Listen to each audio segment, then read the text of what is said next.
और भाइयों कैसे हो? आज आगे क्लास करते हैं।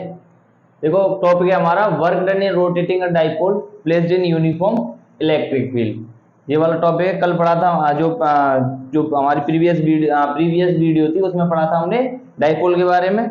इसमें देखो वर्क डन निकालना है। क्या निकालना है हमें? Work done. ठीक है, मान लो थोड़ी देर के लिए कंसीडर कर लो हमारा इलेक्ट्रिक फील्ड इधर है, ठीक है, और जो डाइपोल है हमारा वो कुछ इस तरीके से रखा हुआ है। कितने एंगल पर? थीटा एंगल पर। थोड़ा सा और बढ़ा लो इसे।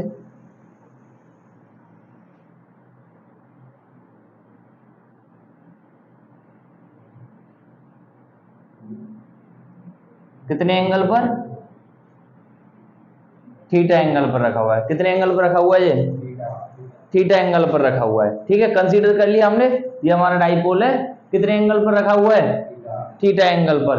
और किसके रेस्पेक्ट में? ई के रेस्पेक्ट। ठीक है, देखो ई के साथ रखा हुआ है डाइपोल, इलेक्ट्रिक डाइपोल, और कितने एंगल पर? थीटा एंगल पर। ठीक है, तो मान लो यहाँ नेगेटिव और ये पॉजिटिव वाला। ठीक है, तो इलेक्ट्रिक पोल की जो डाइपोल मूवमेंट की जो डायरेक्शन होती है वो पॉजिटिव की तरफ होती है। मैंने ये बताया था तुम्हें कल, बताया था कि नहीं? इस तरफ होती है। कोई दिक्कत तो नहीं यहां तक?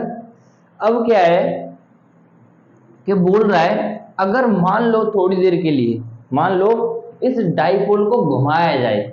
मैं क्या करूं? इसे घुमाया जाऊं। मतलब मान लो जो हमारे जो इनिशियल एंगल था वो वाला था थीटा 1। कितना एंगल मान लिया मैंने? थीटा 1। और घुमाया कहां तक? थीटा 2 तक। कहां तक घुमाया?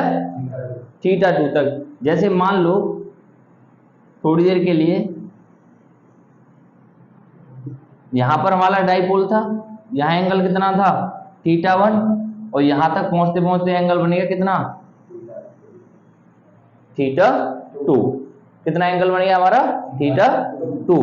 ठीक है, तो थोड़ा सा मैं लिख दूं इसके बारे में, लिख दूं इसके बारे में। ठीक है, लिख देता हूं। तो देखो मैंने बताया था तुम्हें, एक कंसीडर कर लो एक डाइपोल रखा हुआ है, इलेक्ट्रिक डाइपोल है जो प्लेस्ड किया गया है थीटा एंगल पर। किसके साथ? इलेक्ट्रिक फील्ड के साथ। ठीक है, थीटा एंगल पर। तो हमारे जो टॉर्क जनरेट होगा कितना, क्या होगा? टॉर्क। वो कितना होगा? Tau equal to p sine theta. कितना होगा? Tau equal to p sine theta. अब मैं क्या करूं, मुझे घुमाने में कुछ वर्क करना पड़ेगा भाई। इसे घुमाऊं मैं, कुछ वर्क करना पड़ेगा, पड़ेगा कि नहीं? कुछ तो वर्क करना पड़ेगा हमें। ऐसे था, देखो ये डाइपोल है रखा हुआ है, मान लो ये थीटा एंगल पर रखा हुआ था। कितने एंगल पर रखा हुआ था? थीटा। तो हमारा टॉर्क कितना था? P sine theta. हमने क्या किया कि जो हमारा डाइलेक्ट्रिक डाइपोल है हमने उसको रोटेट कर दिया। क्या कर दिया? उसे रोटेट कर दिया। ऐसे करके ऐसे करके। ठीक है, इधर की साइड हम उसको क्या कर रहे हैं? रोटेट कर रहे हैं, लेकर आ रहे हैं। अब लेकर आ रहे हैं तो कुछ वर्क करना पड़ेगा। मान लो हमने थोड़ा सा घुमाया उसे। कितना घुमाया? थोड़ा सा, मतलब डी थीटा पर घुमाया। डी थीटा का मतलब बहुत छोटा angle.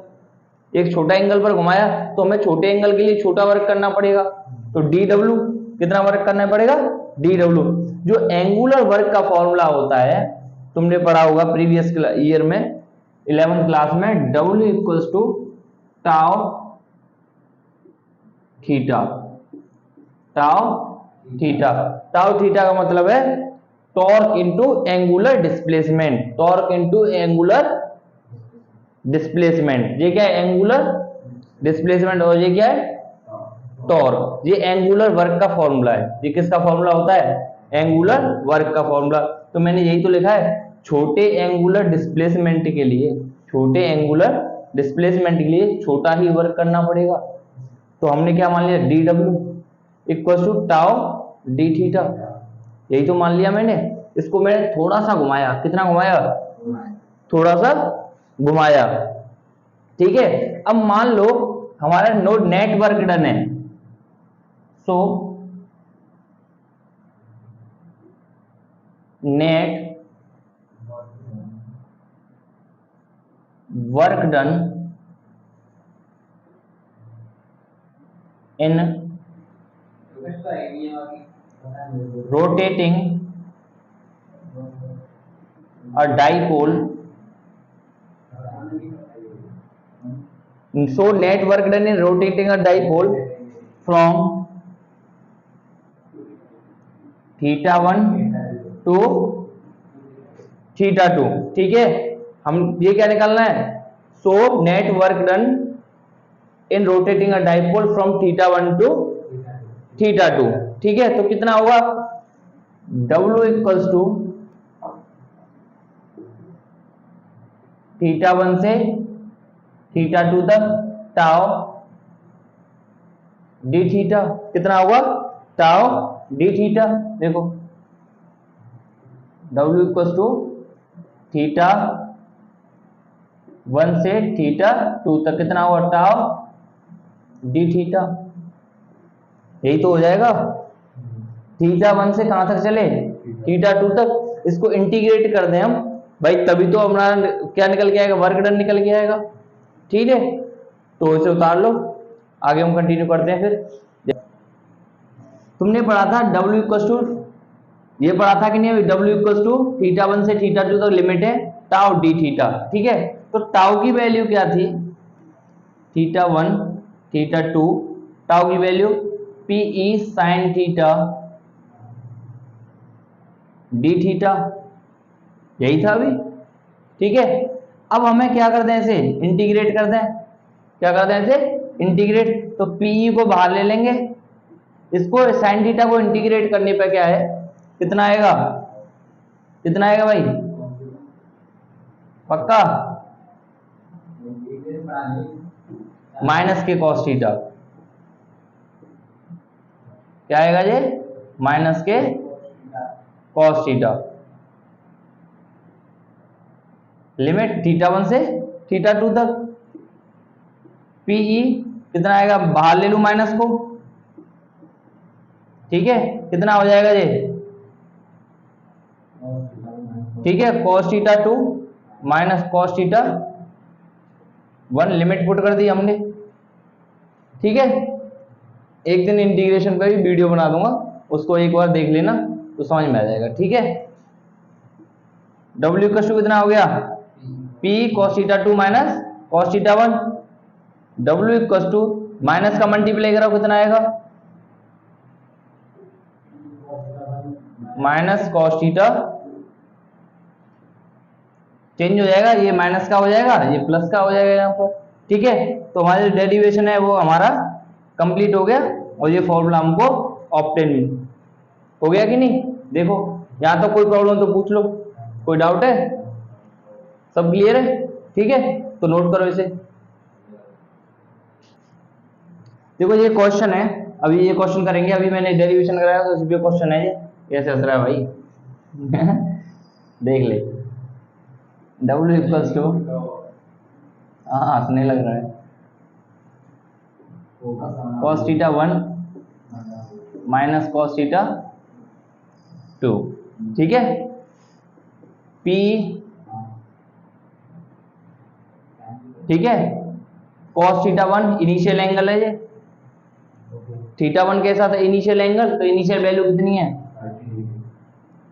cos 30 minus cos theta, final angle है ये θ2, तो cos 60, कितना आ जाएगा, PE cos 30 की वैल्यू कितनी होगी, कितनी होगी, √3/2, ये कितना हो गया, 1/2। कितना मिल गया हमें, PE की वैल्यू मिल गई 1/2 √3 माइनस, यही मिल गई ना W। देखो कोई दिक्कत है यहाँ तक, एक और नोट करके बताता हूँ, पहले उतार लो इसे। देखो एक नोट है, इसको आप नोट कर लेना, work done in rotating a dipole will be stored in the form of potential energy of the dipole.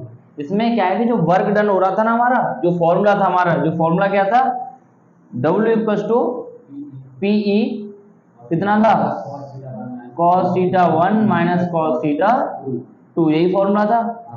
यही क्या है, पोटेंशियल एनर्जी की फॉर्म में स्टोर हो जाएगा। फॉर्मूला सेम रहेगा, फॉर्मूला क्या रहेगा, सेम रहेगा, लेकिन यही वर्क किसकी फॉर्म में स्टोर हो जाएगा, पोटेंशियल एनर्जी की फॉर्म में। ठीक है, कुछ इंपॉर्टेंट पॉइंट्स हैं इनके, वो देखो। If a dipole is placed in uniform electric field then net force on the dipole is 0। वो बोल रहा है कि इलेक्ट्रिक फील्ड में, क्या इलेक्ट्रिक फील्ड में एक डाइपोल को प्लेस्ड करते हैं, क्या करते हैं, प्लेस्ड करते हैं, तो नेट फोर्स कितनी हो जाएगी उस पर, 0। लेकिन वहां पर दूसरी बात भी बोल रहा है वो, टॉर्क मे और मे नॉट बी 0। टॉर्क 0 हो भी सकता है, नहीं भी हो सकता। ठीक है, दोनों कंडीशन है। In a uniform field can not have a translatory motion but can have rotational motion. Translatory motion और रोटेशनल मोशन आपने 11th क्लास में पढ़ी होंगी। ठीक है, नहीं पढ़ी कोई बात नहीं, 11th की वीडियो बनाऊंगा, तब देख लेना एक बार। ठीक है, तो ट्रांसलेटरी मोशन और रोटेटरी मोशन, रोटेशनल मोशन। ठीक है, वो बोल रहा है कि जो डाइपोल होगा, क्या होगा, डाइपोल होगा, वो कैसी मोशन नहीं करेगा, ट्रांसलेटरी मोशन नहीं कर सकता। कौन सी मोशन करेगा, रोटेशनल मोशन करेगा। कौन सी करेगा, रोटेशनल मोशन। लेकिन दूसरा पॉइंट वहीं दूसरी तरफ देख लो, if dipole is placed in non uniform electric field, किसमें प्लेस्ड हो, non uniform electric field. Condition से भी याद रखना, कहां प्लेस्ड हो, non uniform electric field, then net force is never 0। वहां पर नेट फोर्स कैसी रहेगी, 0 नहीं होगी, कभी भी 0 नहीं होगी। वो कैसी मोशन करेगा, ट्रांसलेटरी तो करेगा ही करेगा, उसके साथ साथ रोटेटरी मोशन और करेगा। कौन सी मोशन, रोटेटरी मोशन और करेगा। ठीक है, तो ये नॉन यूनिफॉर्म में दो टाइप की मोशन करेगा, ट्रांसलेटरी और रोटेटरी। ठीक है, और उसका जो नेट फोर्स होगा वो 0 नहीं होगा। और वहीं पर डाइपोल कहां प्लेस्ड हो, यूनिफॉर्म इलेक्ट्रिक फील्ड में, तो कैसा हुआ, नेट फोर्स डाइपोल पर कैसा हुआ, 0, लेकिन टॉर्क और नहीं भी हो सकता, दोनों कंडीशंस। ठीक है, लेकिन वहां पर ट्रांसलेटरी मोशन करेगा वो, ना कि सॉरी ट्रांसलेटरी नहीं करेगा, रोटेशनल करेगा केवल। क्या करेगा वो, रोटेशनल मोशन करेगा। ठीक है, इसको नोट कर लो।